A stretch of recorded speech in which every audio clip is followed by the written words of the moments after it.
DISE पर मौजूद Shri M.K. Anand, CEO and MD times network, Sushri Navika Kumar, group editor Shri Mihir Bhatt, editor times network, और यहां मौजूद सभी सम्मानित देवियों व सज्जनों। I will deliver my speech in Hindi. India economic conclave के सेशन में आपने मुझे आमंत्रित किया, इसके लिए मैं अपनी तरफ से आप सभी के प्रति आभार व्यक्त करता हूं। मैं जानता हूं कि India economic conclave different sectors के लोगों के लिए एक महत्वपूर्ण मंच प्रदान करता है, जिसमें लोग आकर अपने व्यूज को शेयर करते हैं तथा इंडिया के इकोनॉमिक एस्पिरेशंस और एक्शंस पर चर्चा भी करते हैं। हर बार की तरह इस बार भी आयोजकों ने इस सेशन में जो थीम रखी है, वह थीम भी मैं समझता हूं बहुत ही अट्रैक्टिव है। India the emerging third super power. मैं अपनी बात सबसे पहले इस थीम से शुरू करना चाहूंगा जिसकी अभी मैंने आपसे बात की है। साथियों, भारत की इकॉनमी कितनी तेजी से आगे बढ़ रही है, इससे आप सभी अच्छी तरह अवगत हैं। मॉर्गन स्टैनले का नाम आप सब जानते ही हैं। मैं समझता हूं उसके पहले भी चर्चा हुई ही होगी। मॉर्गन स्टैनले ने 2013 में एक फ्रेज कॉइन किया था, फ्रेजाइल 5 इकोनॉमीज। फ्रेजाइल का मतलब आप जानते ही हैं कि जल्दी टूट जाने वाली अर्थव्यवस्था, जल्दी बिखर जाने वाली व्यवस्था, यानी दुनिया की ऐसी इकोनॉमीज जो बहुत अच्छा प्रदर्शन नहीं कर रही थी, उनके लिए यह टर्म मॉर्गन स्टैनले ने यूज किया था, और उनमें एक नाम हमारे देश भारत का भी था। आज 10 साल बाद वही मॉर्गन स्टैनले अपनी रिपोर्ट में यह कहता है कि 2027 तक भारत दुनिया की तीसरी सबसे बड़ी इकोनॉमी होगी।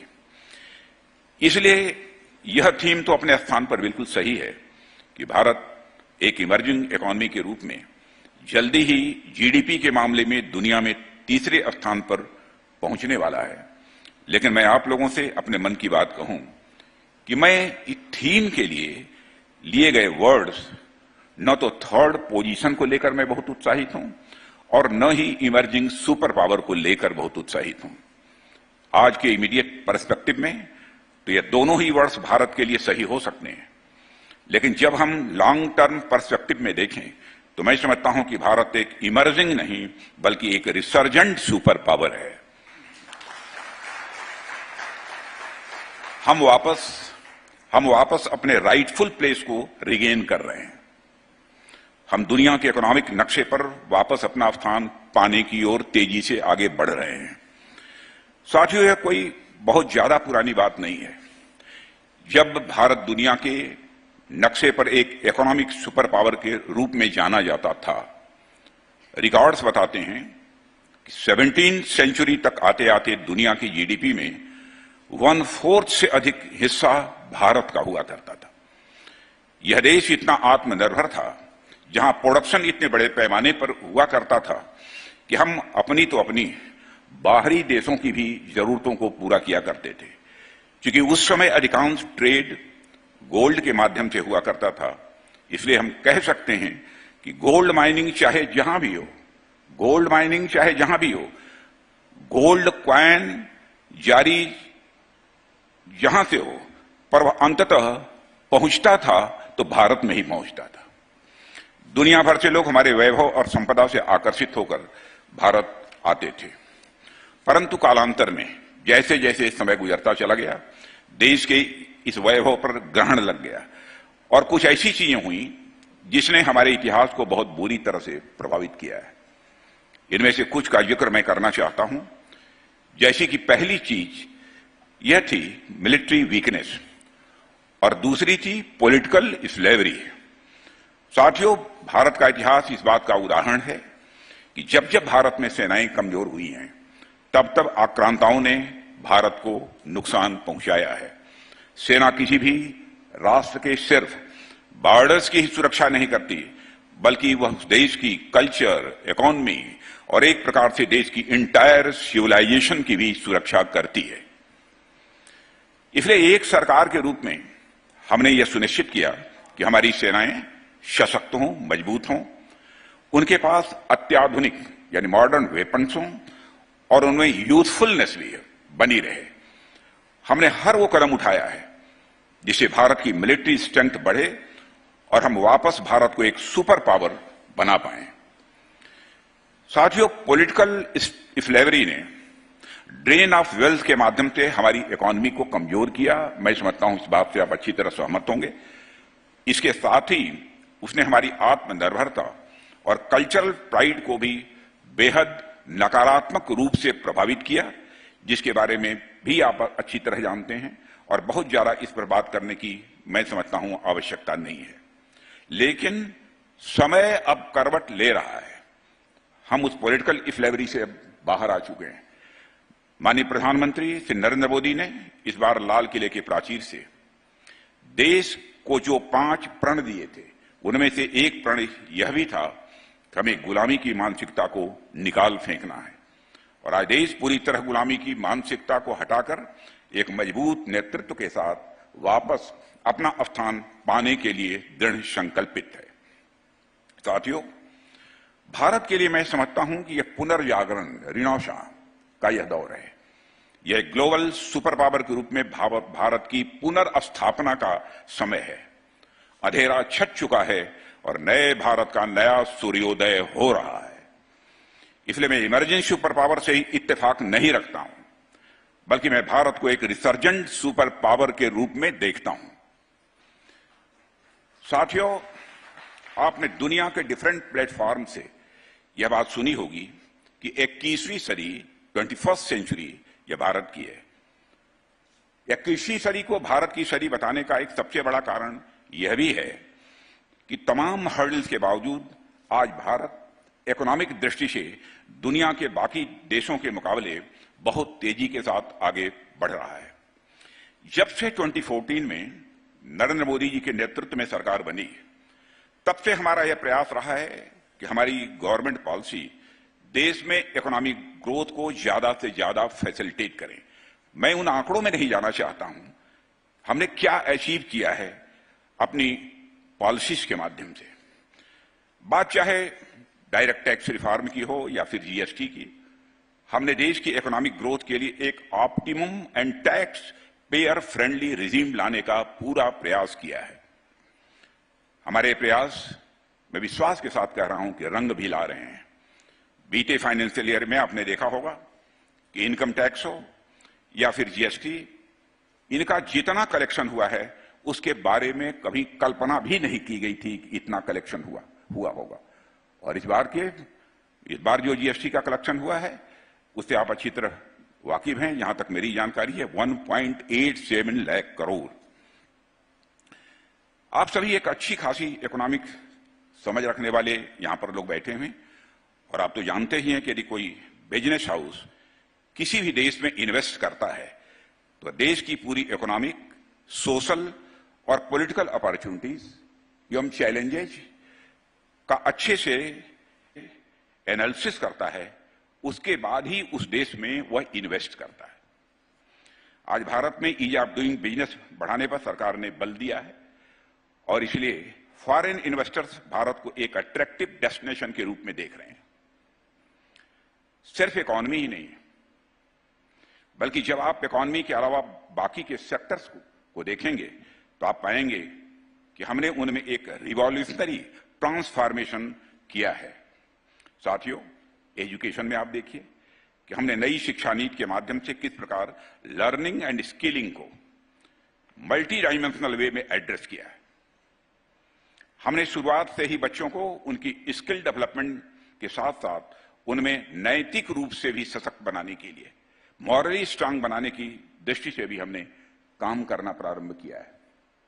हेल्थ सेक्टर पर जब आप नजर डालेंगे तो आप पाएंगे कोविड-19 पेंडेमिक के दौरान किस प्रकार हमने दुनिया का सबसे बड़ा वैक्सीनेशन ड्राइव चलाते हुए मोर देन 200 करोड़ अधिक वैक्सीन अपनी पूरी जनता को लगाने में कामयाबी हासिल की है। और इस प्रकार की सक्सेस वैक्सीन ड्राइव दुनिया के किसी भी देश में नहीं चली है जैसी हमारे और आपके देश भारत में चली है। और इसके अलावा हमने आयुष्मान भारत के माध्यम से करोड़ों बेनिफिशियरीज को कवर करते हुए पूरे हेल्थ सेक्टर में एक ट्रांसफॉर्मेशनल चेंज लाने का भी कार्य किया है और उसमें हमको कामयाबी हासिल हुई भी है। अगर मैं बैंकिंग सेक्टर की मैं बात करूं तो आप देखेंगे कि यहां दुनिया भर में कई देशों में, यहां तक कि जो हमारी डेवलप्ड कंट्रीज हैं उनमें भी बैंक्स की परफॉर्मेंस इस समय अच्छी नहीं है। वहीं भारत के बैंक्स आज बेहद मजबूत स्थिति में हैं। मैं इसके पहले एक दो देशों में जाने का मुझे अवसर प्राप्त हुआ है और मैंने देखा कि जब वहां के प्राइम मिनिस्टर, प्रेसिडेंट जब मुझसे इस बात की चर्चा करते हैं हमारे बैंक्स के परफॉर्मेंस की, तो मेरा सीना स्वाभाविक रूप से मित्रों चौड़ा हो जाता है। 2014 में अनेक बैंक्स एनपीए के तले दबे हुए थे, नॉन परफॉर्मिंग एसेट्स के इस बोझ के तले दबे हुए थे। हमने बैंकों की परफॉर्मेंस को इंप्रूव करने के लिए एडमिनिस्ट्रेटिव लेवल पर कई इनिशिएटिव्स उठाए हैं। बैंक्स को मर्ज करके या फिर उनका प्राइवेटाइजेशन करके हमने उनका रिवाइवल किया है और उन प्रयासों का ही नतीजा है कि आज हमारे बैंकों का ग्रास एनपीए काफी निचले स्तर पर है। घटते एनपीए के कारण बैंक्स आज कर्ज देने की यानी क्रेडिट प्रोवाइड करने की स्थिति में हो गए हैं। हमारा क्रेडिट ऑफटेक बढ़ा भी है। ग्रास एनपीए 2718 में जहां पर 9.33% था, अब वह 4.5% हो गया है। और साथियों, इसके अलावा हमने इस देश की एक और बड़ी समस्या पर सरकार में आते ही विशेष रूप से फोकस किया है। जब हम सरकार में आए, हमने देखा कि देश में बहुत सारे ऐसे कानून हैं जो कि बहुत ही पुराने हो चुके हैं। उनका एक बहुत बड़ा जाल था और उसमें फंसकर न तो इस देश में बहुत ज्यादा इनोवेशन हो पाते थे उन कानूनों के कारण, और न ही देश में इन्वेस्टर फ्रेंडली एनवायरनमेंट बन सकता था। इसको भी हम लोगों ने समझा। इसीलिए हमारी सरकार ने मिनिमम गवर्नमेंट और मैक्सिमम गवर्नेंस के सिद्धांत को फॉलो करते हुए 2000 से अधिक पुराने कानूनों को समाप्त करने का भी काम किया है। और इस प्रोसेस के माध्यम से हम लाल फीताशाही को कम करते हुए इंस्पेक्टर राज के खात्मे की ओर भी तेजी से बढ़ रहे हैं। देश का रक्षा मंत्री होने के नाते अगर मैं भारत के डिफेंस सेक्टर की ओर आप सभी का ध्यान आकर्षित करूं तो आप देखेंगे कि पिछले कुछ वर्षों में हमने इंडिया के डिफेंस सेक्टर में ट्रांसफॉर्मेटिव चेंज किया है। माननीय प्रधानमंत्री जी की इंस्पिरेशन से हमने आत्मनिर्भर भारत के संकल्प के साथ साथ डिफेंस सेक्टर में भारत को सेल्फ रिलायंट बनाने की दिशा में तेजी के साथ काम कर रहे हैं। हम पहली ऐसी सरकार हैं जिसने हथियारों के आयात यानी इंपोर्ट के लिए खुद पर ही प्रतिबंध लगा दिया। हमने सेनाओं की ओर से 411 आइटम्स की एवं डिफेंस पब्लिक सेक्टर अंडरटेकिंग्स की 4666 आइटम्स की पॉजिटिव इंडिजिनाइजेशन लिस्ट जारी की है और इसमें शामिल लाइन रिप्लेसमेंट यूनिट्स, हथियार, गोले, बारूद, मिसाइल और अन्य प्रकार के रक्षा से संबंधित साजो सामान हैं जिनका निर्माण अब केवल और केवल हमारे ही देश में होगा। हम किसी भी सूरत में दुनिया के दूसरे देशों से हम इंपोर्ट नहीं करते। हमने साफ कह दिया है, make in India and make for the world. Bharat में बनाओ, भारतवासियों के हाथ से बनाओ, सारी दुनिया के लिए बनाओ। साथियों, हमने मेक इन इंडिया और डिफेंस कॉरिडोर्स जैसे इनिशिएटिव्स के माध्यम से इंश्योर किया है कि हम भारतीय सेनाओं के यूज के लिए मॉडर्न वेपन्स भारत में ही निर्मित करें और यदि संभव हो तो हम उसे एक्सपोर्ट भी करें। आज आप देख सकते हैं कि अब हम अपने इन प्रयासों में कामयाबी हासिल कर रहे हैं, जिसे इस आंकड़े से समझा जा सकता है कि आज हमारा domestic defence production more than 1 lakh crore तक पहुंच चुका है। जब मैं डिफेंस सेक्टर में काम करने वाली हमारी इंडस्ट्रीज हैं, जब मैं उनके साथ बैठकर कभी चर्चा करता था और जब मैं यह कहता था तो लोग यकीन नहीं करते थे कि असंभव हो पाएगा। यह करिश्मा भारत में हुआ है। अगर मैं एक्सपोर्ट की बात करूं तो आज से 7-8 वर्ष पहले डिफेंस इक्विपमेंट का एक्सपोर्ट, जहां कुल मिलाकर 9,500 करोड़ हुआ करता था, आज वह बढ़कर मोर देन 16,000 करोड़ हो गया है। साथियों, डिफेंस सेक्टर के मामले में अभी हमें और कई रास्ते तय करने हैं, लेकिन यह एक बहुत बड़े लक्ष्य की ओर हमारा यह पहला कदम है। हमने डिफेंस मैन्युफैक्चरिंग में भी स्टार्टअप्स के माध्यम से न्यू आइडियाज को इनवाइट किया है। जैसा कि आप सभी जानते हैं कि भारत में यूनिकॉर्न्स की संख्या 100 से अधिक हो गई है, लेकिन इनमें भी एक अच्छी खासी संख्या उन स्टार्टअप्स की है जो सिर्फ और सिर्फ डिफेंस, रिसर्च एंड डेवलपमेंट और मैन्युफैक्चरिंग क्षेत्र में ही काम कर रहे हैं। साथियों, अगर मैं बात करूं इंफ्रास्ट्रक्चर डेवलपमेंट की, तो आप देखिए कि किस प्रकार हमने भारत की में सड़कों का जाल बिछाया है। हमारे नितिन जी आए होंगे, इस संबंध में आपको बताया होगा उन्होंने।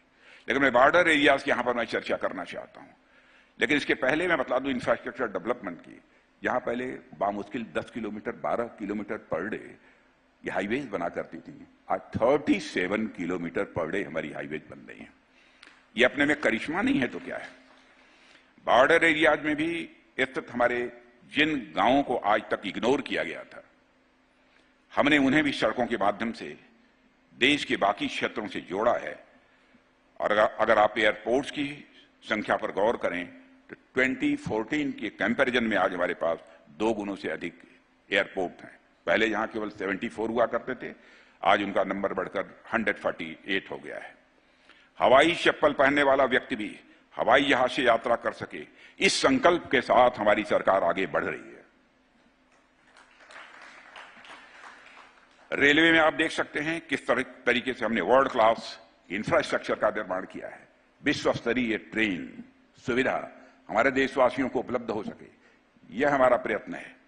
और आपको जानकारी होगी उस फिगर के बारे में कि विश्व स्तरीय ट्रेन जो वंदे भारत है, वंदे मातरम है, हम इसको भी वंदे भारत लगभग उसका नंबर संभवतः 21 तक पहुंच चुका है। रेलवे स्टेशन के निर्माण से लेकर वंदे भारत जैसी ट्रेन चलाकर इंडियन रेलवेज की तस्वीर हमारी गवर्नमेंट ने बदली है। पीएम गति शक्ति के तहत हम देश के रोड्स और रेलवेज को सी पोर्ट से जोड़ रहे हैं। सिर्फ ट्रांसपोर्टेशन ही नहीं बल्कि कम्युनिकेशन को भी प्रायोरिटी देते हुए हम पूरे देश के हर पंचायत को ब्रॉडबैंड से जोड़ने का संकल्प लेकर आगे बढ़ रहे हैं। इसके और जल्द ही हम इस लक्ष्य को प्राप्त करेंगे, यह मैं पूरे विश्वास के साथ कह सकता हूं, जितना इस सेक्टर के बारे में मैं जानता हूं और जितनी तेजी के साथ काम हो रहा है उसे देखते हुए। इसके अलावा बीते दिनों आपने देखा होगा कि हमने देश में 5G लॉन्च किया है और यह डिजिटल इंडिया की तरफ बढ़ता हुआ हमारा अब तक का सबसे बड़ा कदम है। साथियों, मैं चाहता हूं कि हमारा देश इतना सुंदर हो, हमारे यहां के पार्क्स, मैदान, रोड्स, मॉन्यूमेंट्स इतने सुंदर और साफ हों कि अगर कोई भारतीय दूसरे देश में जाए, अमेरिका, ऑस्ट्रेलिया या जापान जाए और वहां एडवांस्ड रेलवे स्टेशंस देखे, फ्लाईओवर्स का जाल देखे, पार्क्स, मैदान, रोड्स, मॉन्यूमेंट्स देखे, तो कहे कि ये सारे चीजें तो दिल्ली, लखनऊ, बेंगलुरु और हैदराबाद जैसी हैं। दुनिया के देशों में जाए तो उनको देखकर यह कहे कि ये कोई खास बात नहीं है, ये तो हमारी दिल्ली, लखनऊ, बेंगलुरु और हैदराबाद जैसी है। साथियों, कुल मिलाकर कहें तो हम देश के लगभग सभी सेक्टर्स पर फोकस करते हुए 2047 तक विकसित भारत, डेवलप्ड इंडिया की इमारत खड़ी करने का काम कर रहे हैं। और आज सारी इंटरनेशनल कम्युनिटी भी इस हकीकत को स्वीकार करती है। और आप लोग भी शायद मेरी बात से सहमत होंगे कि आज के कुछ वर्षों पहले भारत इंटरनेशनल फोरम पर कुछ बोलता था तो भारत की बातों को जितनी गंभीरतापूर्वक लिया जाना चाहिए उतनी गंभीरतापूर्वक नहीं लिया जाता था। लेकिन आज भारत का स्टेचर दुनिया की नजरों में इतना बढ़ा है कि भारत यदि आज इंटरनेशनल फोरम पर कुछ भी बोलता है तो लोग कान खोलकर सुनते हैं कि भारत बोल क्या रहा है। यह भारत की हैसियत बनी है। साथियों, जब भी हम कोई मंजिल निर्धारित करते हैं, अपने लिए हम कोई उद्देश्य तैयार करते हैं, और यूं तो इसके साथ कई सारी समस्याएं आती हैं, स्वाभाविक भी है, लेकिन उनमें भी दो सबसे बड़ी चुनौती जो सामने आती है, पहली तो यह होती है कि हो सकता है दुर्भाग्य से हम वह लक्ष्य उस समय सीमा में प्राप्त ही न कर पाएं। लेकिन जो दूसरी बड़ी चुनौती होती है वह यह होती है कि जब हम उस लक्ष्य को प्राप्त कर लेते हैं तो हमें वह लक्ष्य उतना रिलेवेंट नहीं लगता है। हम ये सोचने लगते हैं कि क्या इसी उद्देश्य के लिए हमने इतनी मेहनत की थी, इतना परिश्रम हमने किया था। इसलिए हमारे लिए यह बेहद आवश्यक है कि हम वैसे ही मंजिल अपने लिए निर्धारित करें, वैसा उद्देश्य स्वयं के लिए तय करें जिसकी प्राप्ति के बाद हमें संतुष्टि मिले, हमें प्रसन्नता की अनुभूति हो। इसलिए आज मैं उन मुद्दों पर भी आपसे चर्चा करना चाहूंगा कि हमारे लक्ष्य कैसे होने चाहिए, हमारा उद्देश्य कैसा होना चाहिए। मैं कहीं पढ़ रहा था कि be careful with your dreams, they might come true. और इस बात को समझने की जरूरत है, हमें यह तय करने की जरूरत है कि हमें कैसे भारत का सपना देखना है। अगर मैं दूसरे शब्दों में कहूं तो मैं आपसे अपने सपनों के भारत पर यहां मैं थोड़ी चर्चा करना चाहूंगा। इसे आप एक प्रकार से मैनिफेस्टो फॉर 2047 भी कह सकते हैं। और मैं आपसे इस मुद्दे पर बात करना चाहूंगा कि मैं 2047 तक भारत के सामाजिक, आर्थिक, राजनीतिक और सांस्कृतिक भविष्य को किस प्रकार से देखना चाहता हूं। साथियों, यदि हम भारत के सामाजिक विकास की बात करें तो मैं एक ऐसे भारत की कल्पना करता हूं जहां समाज में किसी भी प्रकार का कोई भेदभाव न हो। वैसे तो संविधान आज भी यह व्यवस्था करता है, देश में धर्म, जात, लिंग आदि के आधार पर कोई भेदभाव न हो, लेकिन हमारा विकसित भारत, डेवलप्ड इंडिया, इस थ्योरी से भी एक कदम आगे होना चाहिए, यह हमारी कल्पना है।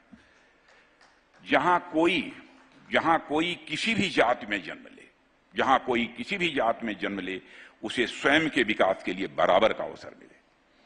जहां जात के आधार पर किसी को अवसरों से वंचित न रखा जाए। ऐसी कोई भी मजबूरियां, ऐसी कोई भी बेड़ियां जो ह्यूमन डिग्निटी को कमजोर करती हैं, वह टूटनी चाहिए। जहां ह्यूमन डिग्निटी को सर्वोच्च प्राथमिकता दी जाए। और यह हमारी टॉप प्रायोरिटीज में से एक प्रायोरिटी है। साथियों, मेरे मन में एक बात कई दिनों से है और हमारे सामने कई बार ऐसी खबरें भी आती हैं जिसे पढ़ या सुनकर हमारा हृदय भी द्रवित हो उठता है। स्वाभाविक रूप से आप सब भी संवेदनशील प्राणी हैं, इमोशनल प्राणी हैं, आपको भी तकलीफ होती होगी।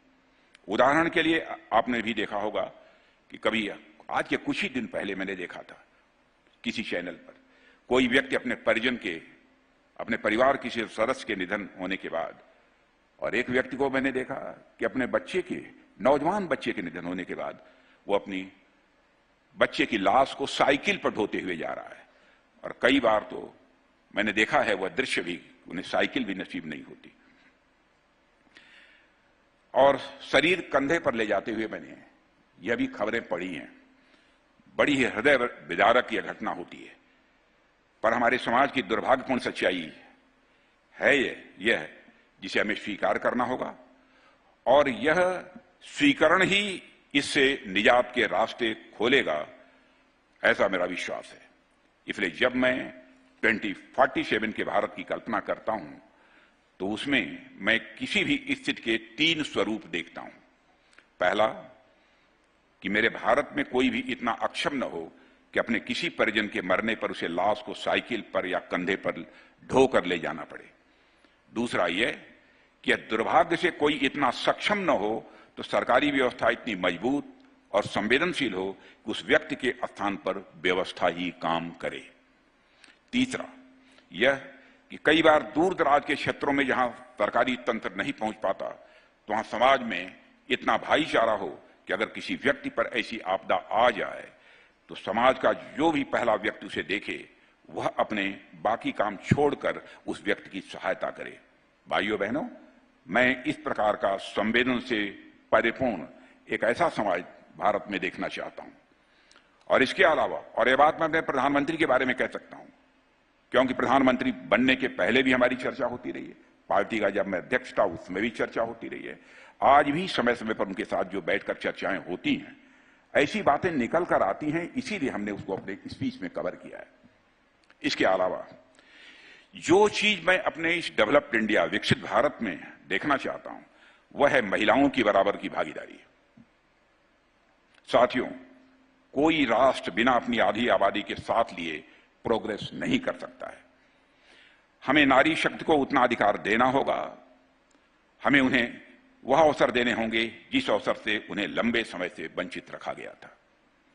अभी आपने देखा होगा कि सिविल सर्विसेज एग्जाम के परिणाम में किस तरीके से बेटियों ने अपनी बाजी मारी है। टॉप 25 में से 14 वीमेन कैंडिडेट्स का होना देश के सुनहरे भविष्य की प्रति एक बहुत बड़ा संकेत है। महिलाओं ने तो ताली बजा दी, लेकिन पुरुषों ने नहीं बजाई। हम चाहते हैं कि महिलाओं का भी प्रश्न हो तो सभी साथ ताली बजाएं।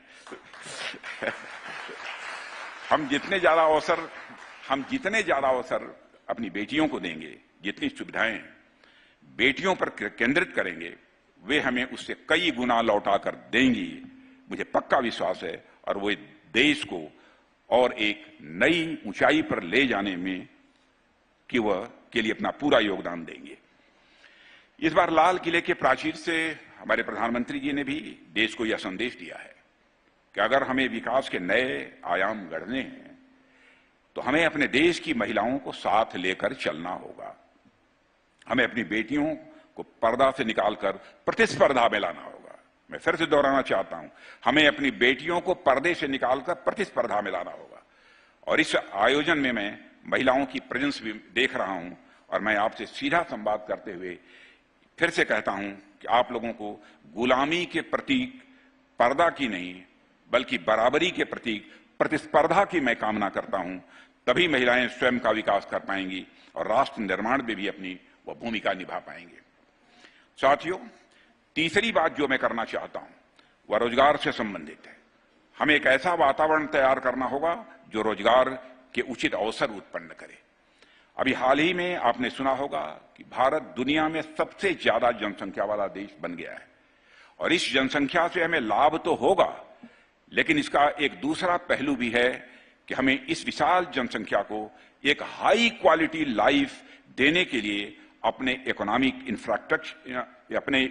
इंफ्रास्ट्रक्चर की कैपेसिटी को और इन्हांस करना ही होगा। हमारे पास युवाओं की विशाल संख्या होगी और उनके अनगिनत सपने भी होंगे। नौजवानों के अपनी अपनी ड्रीम्स होते हैं, हर नौजवान के बहुत ऊंचाई उड़ान भरने की उनकी जिद होगी। इसलिए हमारी जिम्मेदारी होनी चाहिए कि हम ऐसा इन्वायरमेंट तैयार करें जो उनकी उड़ान को और ऊंचाई दे पाए। मैं चाहता हूं कि हमारे युवा शिक्षित हों, स्वस्थ हों और उनमें काबिलियत डेवलप की जा सके और उन्हें उनकी काबिलियत के अनुसार रोजगार के अवसर मिल सके। साथियों, हमें एक ऐसे इकोनॉमिक ग्रोथ चाहिए, हमें एक ऐसी इकोनॉमिक ग्रोथ चाहिए जिसमें हमारे पास एक इफिशिएंट मार्केट इकोनॉमी हो, जिसमें लोगों के पास इकोनॉमिक फ्रीडम हो, कोई भी व्यवसाय शुरू करने की भी फ्रीडम हो, कोई भी नौकरी करने की भी फ्रीडम हो, ताकि वे बड़े सपने देख सकें, इनोवेटिव आइडियाज भी वह सोच सकें। इसके अलावा हमें उन लोगों के बारे में भी सोचना होगा जो किसी बीमारी व फिजिकल या मेंटल इलनेस के कारण या किसी पारिवारिक कारणों से दुर्भाग्य से अपने स्वप्नों को वह पूरा न कर सकें। उनके स्टैंडर्ड ऑफ लाइफ को मेंटेन करने के लिए भी हमें अपनी तरफ से उचित प्रयास करने ही होंगे। मैं इसे दूसरे शब्दों में कहूं तो हमें एक वेलफेयर स्टेट का निर्माण करना ही होगा। एक ऐसा वेलफेयर स्टेट जो अपनी जनता के लिए high quality nutrition, housing, education एवं हेल्थ केयर की व्यवस्था कर सके और इस तरह की सोशल सेफ्टी नेट प्रोवाइड कराने के लिए पब्लिक और प्राइवेट दोनों ही सेक्टर्स को मिलकर काम करने की जरूरत होगी। साथियों, यदि मैं भारत के राजनीतिक भविष्य की यदि बात करूं तो मेरी इच्छा है कि जैसे जैसे हम भविष्य में आगे बढ़ते जाएं, वैसे वैसे हमारा लोकतंत्र सदैव मजबूत होता जाए, क्रिमिनलाइजेशन ऑफ पॉलिटिक्स खत्म होती जाए और हमारा देश क्रेडिबल पॉलिटिक्स के मार्ग पर आगे बढ़े। यहां पर यदि मैं क्रेडिबल पॉलिटिक्स की बात करता हूं तो पॉलिटिशियंस के वर्ड्स और डीड्स में भी अंतर नहीं होना चाहिए, उनके कृति और कथन में अंतर नहीं होना चाहिए। पॉलिटिशियंस को ऐसा व्यवहार करना चाहिए जो वह कहें वह करें। राजनीति को जनता की सेवा का एक माध्यम समझा जाना चाहिए। और साथियों, हमारे देश में कई सारे ऐसे राजनीतिक दल हैं, जाहिर सी बात है राजनीतिक दल लोकतंत्र की ये धुरी होती हैं। साथियों, बिना पॉलिटिकल पार्टीज के डेमोक्रेसी सर्वाइव ही नहीं कर सकती है। लेकिन हमारे देश के कई राजनीतिक दलों में यह देखने को मिलता है कि वह किसी विचारधारा, किसी आइडियोलॉजी पर अथवा किसी विचारधारा से इंस्पायर होकर वह राजनीति नहीं करते, बल्कि उनकी राजनीति किसी व्यक्ति व किसी परिवार या किसी जात के इर्द गिर्द घूमती रहती है। बहुत सारे पॉलिटिशियंस और बहुत सारी पॉलिटिकल पार्टीज को आपने देखा होगा। मैं समझता हूं कि एक विकसित भारत, डेवलप्ड इंडिया में ऐसी राजनीति का कोई स्थान नहीं रहना चाहिए। राजनीति परिवार, धर्म और जाति के आधार पर न होकर विचारधारा और मूल्यों के आधार पर, यानी आइडियोलॉजी और वैल्यूज के आधार पर पॉलिटिक्स होनी चाहिए। साथियों, आजकल आप देख सकते हैं कि किस तरीके से लोग लोकल बॉडी के चुनाव में भी अपनी दिलचस्पी दिखा रहे हैं।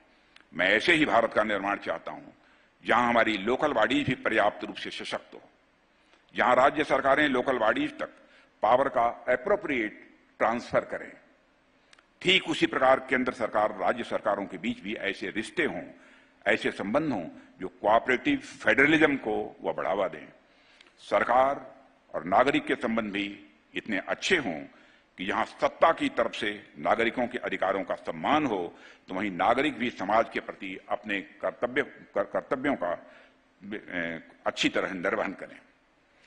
और साथियों, इसके अलावा जब हम सांस्कृतिक रूप से भारत के भविष्य की कल्पना करते हैं, मैं यहां सांस्कृतिक रूप से भारत के भविष्य की चर्चा करना चाहता हूं। सांस्कृतिक रूप से भारत के भविष्य की कल्पना करते हैं तो हमारे मन में एक ऐसा भारत आना चाहिए जहां के नागरिक अपनी संस्कृति और अपनी सभ्यता पर गर्व करें, जहां हमारे प्राचीन मूल्यों का सम्मान होना चाहिए, साथ ही नए विचारों का स्वागत भी होना चाहिए, जहां महिलाओं और बुजुर्गों का सम्मान हो। मैं भारत की संस्कृति को गंगा की तरह प्रवाहमान देखना चाहता हूं। आप देखिए कि गंगा में न जाने कितनी छोटी बड़ी नदियां मिलती हैं, डिफरेंट सोर्सेस से जल आकर गिरता है, लेकिन इसके बावजूद गंगा का एक यूनिक एग्जिस्टेंस बना हुआ है। मैं भारतीय संस्कृति को भी उसी रूप में देखना चाहता हूं, जहां हम दूसरी जगहों से भी अपने लिए अच्छे विचार लें, लेकिन अपनी संस्कृति को बनाए रखें।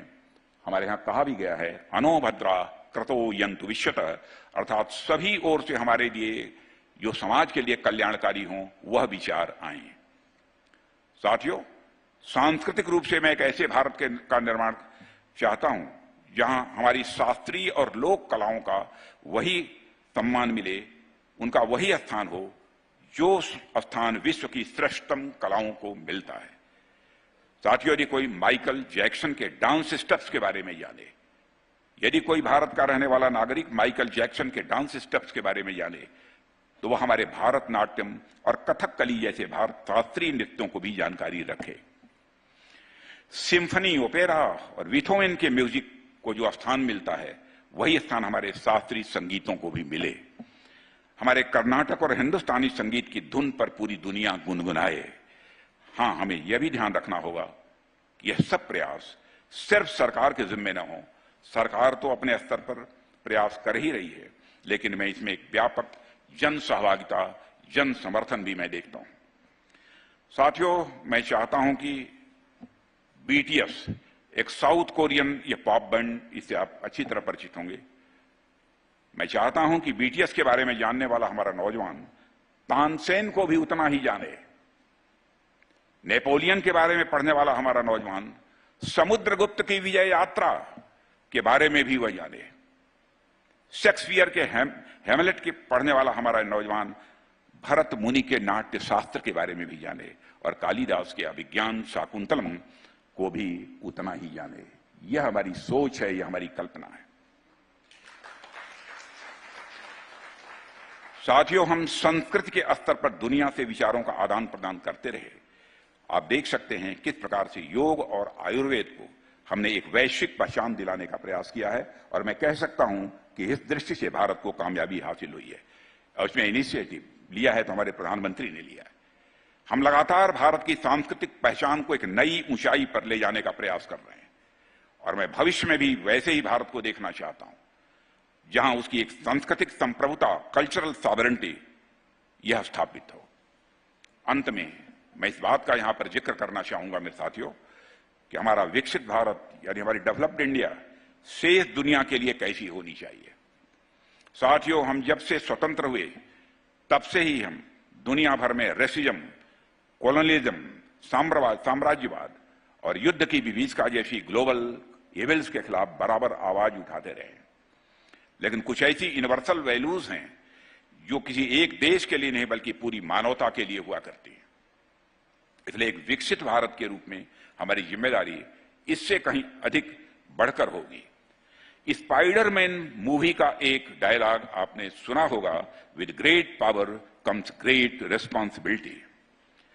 इसलिए जब हम एक सुपर पावर के रूप में दुनिया के सामने आएंगे तो हमें यह इंश्योर करना होगा, फिर से अपनी बात को दोहराना चाहता हूं, जब हम एक सुपर पावर के रूप में दुनिया के सामने हम आएंगे तो हमें यह इंश्योर करना होगा कि डेमोक्रेसी, धार्मिक स्वतंत्रता, मानव की गरिमा और वैश्विक शांति जैसे जो यूनिवर्सल वैल्यूज हैं वो पूरी दुनिया में कायम हो सकें, केवल भारत में ही न रहें बल्कि पूरी दुनिया में कायम हो सकें। क्योंकि भारत तो एक ऐसा देश है जिसने कि वसुधैव कुटुंबकम का संदेश देने वाला है। भारत की सीमा में ही रहने वाले लोगों को अपने परिवार का सदस्य हमने नहीं माना है, बल्कि पूरे विश्व की धरा पर रहने वाले लोगों को अपने परिवार का सदस्य मानते हुए वसुधैव कुटुंबकम का संदेश देने वाला दुनिया में कोई एक देश है, उस देश का नाम है भारत। आज हमें यह भी ध्यान रखना होगा कि हम अपने विचार किसी पर थोपें न। हम यह नहीं चाहते कि हम विचार किसी के ऊपर इंपोज करें, थोपने की कोशिश करें। आप रोमन साम्राज्य के दौर से लेकर आज तक देखें तो आमतौर पर जो डोमिनेंट पावर होती हैं वह राजनीतिक या आर्थिक रूप से सबको अपने ढांचे में ढालने की कोशिश करती हैं या कम से कम उस दिशा में प्रयास तो करती ही हैं। लेकिन हमारी कल्चर, हमारी संस्कृति इससे अलग है। हम यह नहीं मानते कि हर सभ्यता के विकास का हम यह मानते हैं कि हर सभ्यता के विकास का एक अपना तरीका होता है। हम दूसरों पर अपने विचार कभी थोपते नहीं हैं। हमें इस भाव को सुपर पावर बनने के बाद भी हमको बनाए रखना होगा। हम सुपर पावर होकर भी एक नई रवायत शुरू करेंगे कि हम किसी को इंफीरियर और सुपीरियर दृष्टिकोण से नहीं देखेंगे। हम चाहे यूरोप के किसी डेवलप्ड कंट्री के साथ हों या फिर अफ्रीका के किसी अंडर डेवलप्ड कंट्री के साथ हों, हम दोनों से ही परस्पर सम्मान और हम बराबरी का भाव रखेंगे। ऐसा होगा हमारा भारत। हमें इस स्वभाव को विकसित राष्ट्र बनने के बाद भी लगातार बनाए रखना है। और साथियों, अब तक हम देखते आए हैं कि आज तक ह्यूमैनिटी का इवोल्यूशन इस तरीके से हुआ है कि कोई अद्भुत क्षमता या विचारों वाला व्यक्ति आता है और मानवता को एक ड्रीम, एक स्वप्न दिखाता है, और जब मानवता उसके सपनों को समझ लेती है और उनके बताए रास्ते पर चलती है तो सभ्यताओं का निर्माण होता है, सिविलाइजेशंस बनती हैं। लेकिन ये दूसरे दौर की बातें थी कि कोई एक व्यक्ति सपने देखता था और पूरी सिविलाइजेशन उस आदमी के सपनों को फॉलो करती थी। तब मानवता ने लोकतांत्रिक मूल्यों को उस तरीके से स्वीकार नहीं किया था जिस तरीके से आज किया है। आज दौर बदल रहा है, आज दौर बदल गया है। वो कहते हैं ना कि वो साल दूसरा था और ये साल दूसरा है। आज का समय लोकतंत्र का है। मैं यह नहीं चाहता कि मैं सपने देखूं और आप उस पर काम करें या आप सपने देखें और कोई तीसरा आकर उस पर काम करे। यह देश जितना मेरा है उतना आपका भी है। इसलिए मैं चाहता हूं आइए साथ मिलकर एक नए भारत के लिए हम सामूहिक स्वप्न देखें और जब उन सपनों पर आम राय हो जाए तो मिलकर उनको पूरा करने की तरफ हम मिलजुल कर आगे बढ़े। इसलिए मैं ये नहीं कहूंगा कि आई हैव ए ड्रीम, इसलिए मैं यह नहीं कहूंगा कि आई हैव ए ड्रीम, बल्कि मैं ये कहूंगा let us have a dream. आइए साथियों मिलकर स्वप्न देखें एक ऐसे भारत का जहां कश्मीर से कन्याकुमारी और कच्छ से कामरूप तक के लोगों में राष्ट्र निर्माण की एक समान चेतना व्याप्त हो, जहां बिना किसी भेदभाव के सभी भारतवासी भाईचारे की समतल जमीन पर एक साथ बैठ सकें, जहां एक छोटी सी दूब यानी घास का तिनका भी उसी गर्व के साथ सीना चौड़ा करके खड़ा हो सके जिस गर्व के साथ खड़ा होता है कोई विशाल बरगद, जहां समाज के आखिरी छोर पर खड़ा व्यक्ति भी यह महसूस करे कि यह देश उसका भी है, इस राष्ट्र के निर्माण में उसका भी योगदान है। साथियों, आइए स्वप्न देखें एक ऐसे भारत का जहां हमारी जनरेशंस का आकलन उसकी जाति व धर्म से नहीं बल्कि उनके ज्ञान और चरित्र के आधार पर हो, जहां हर भारतीय को सभी मानवाधिकार, सारी ह्यूमन राइट्स उसको सुलभ हों और उसके अंदर भी उनके कर्तव्यों के प्रति निष्ठा हो। साथियों, आइए स्वप्न देखें एक ऐसे भारत का जहां कोई भूखा न रहे, जहां कोई गरीब न रहे, जहां सबको रोटी, कपड़ा और मकान के साथ साथ गरिमामयी जीवन जीने का अवसर मिले। ऐसा हम भारत बनाना चाहते हैं जहां शासन तंत्र के सूरज की रोशनी बस पहाड़ों की चोटियों तक ही न पहुंचे बल्कि निचली खाइयों में भी बराबर पहुंचे, यानी व्यवस्था सबके लिए समान हो। हम ऐसा भारत बनाना चाहते हैं। आइए हम सब स्वप्न देखें एक ऐसे भारत का जो इतना शक्तिशाली हो वह स्वयं की रक्षा तो करे ही, साथ ही वह अपने अहंकार पर भी विजय प्राप्त करे। मैं ध्यान आकर्षित करना चाहता हूं, हम स्वप्न देखें ऐसे भारत का जो इतना शक्तिशाली हो कि वह स्वयं की रक्षा तो करे ही, साथ ही अपने अहंकार पर भी विजय पाते हुए दुनिया में कहीं भी हो रहे किसी अन्याय के खिलाफ पूरी ताकत के साथ खड़ा हो सके। हम ऐसे भारत का निर्माण करना चाहते हैं। आइए हम स्वप्न देखें एक ऐसे भारत का जहां धर्म में राजनीति नहीं लेकिन राजनीति में धर्म हो। फिर से मैं दोहराना चाहता हूं, आइए स्वप्न देखें हम ऐसे भारत का जहां धर्म में राजनीति नहीं बल्कि राजनीति में धर्म हो और जनता की सेवा को हर राजनेता अपना धर्म समझे, हर भारतवासी को अपने देश पर, अपनी संस्कृति पर गर्व हो। हमें अमृतकाल की समाप्ति तक एक ऐसे ही भारत का निर्माण करना होगा साथियों, जिससे हमारी आने वाली पीढ़ियां फल फूल सकें। और मेरा विश्वास है कि हमारा आने वाला भारत कुछ ऐसा ही होगा और इसी विश्वास के साथ हम लोग अपने कदम भी आगे बढ़ा रहे हैं। और इसके साथ ही आगे कुछ न कहते हुए मैं अपनी बात यहीं पर समाप्त करना चाहूंगा और इस कार्यक्रम की सफलता की कामना करते हुए एक बार फिर आयोजकों को अपनी तरफ से आभार व्यक्त करना चाहता हूं कि उन्होंने इस कार्यक्रम में मुझे शिरकत करने की इजाजत दी। इन्हीं शब्दों के साथ आप सबको बहुत बहुत धन्यवाद।